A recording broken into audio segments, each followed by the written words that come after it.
Hello বন্ধুরা, তোমরা সবাই কেমন আছো? আশা করি সবাই ভালো আছো। আমার আরও একটা ভিডিওতে তোমাদের সবাইকে জানাই স্বাগত।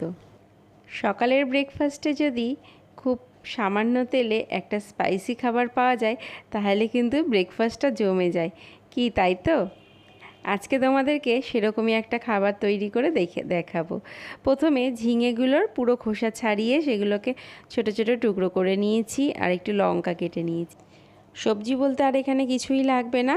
অন্যদিকে আগের দিন রাত্রিবেলা আমি ছোলার ডালটা ভিজিয়েই রেখেছিলাম, সেটাকে দুটো লঙ্কার একটুখানি আদা দিয়ে একটু পেস্ট বানিয়ে নেব। এবার কড়াইতে খুব সামান্য দেখো তেল দিয়েছি, তাতে কালো জিরে আর কাঁচা লঙ্কা ফোড়ন দিয়েছি। এবার দিয়ে দেব আগে থেকে কেটে রাখা সেই ঝিঙের টুকরোগুলো।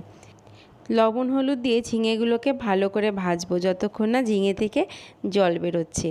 অন্যদিকে যে ডালটা বেটে রেখেছিলাম সেই ডালটাকে আমি লবণ আর মিষ্টি দিয়ে একটুখানি আবারও মেখে নেব ভালো করে।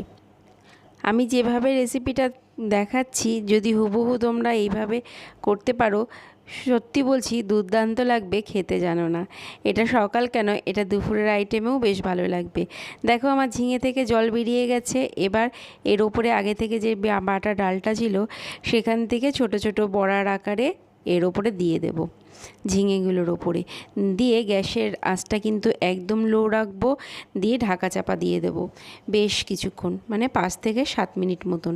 ততক্ষণে একটা মশলা করব। সর্ষের গুঁড়ো 1.5 চামচ মতন জলে ভিজিয়ে নিয়েছি। এবার দেখো বড়াগুলো সব আমার শক্ত হয়ে গেছে। আগে থেকে যে সর্ষের গুঁড়োটা ভিজিয়ে রেখেছিলাম সেটা দিয়ে দেব, আর দেবো স্বাদ অনুযায়ী চিনি। দিয়ে আবার একটু ফুটিয়ে নিলেই রেডি হয়ে যাবে ঝিঙের এই জল বড়াটা। রেসিপিটা তোমাদের কেমন লাগলো অবশ্যই জানিও, লাইক কমেন্ট শেয়ার করতে ভুলো না।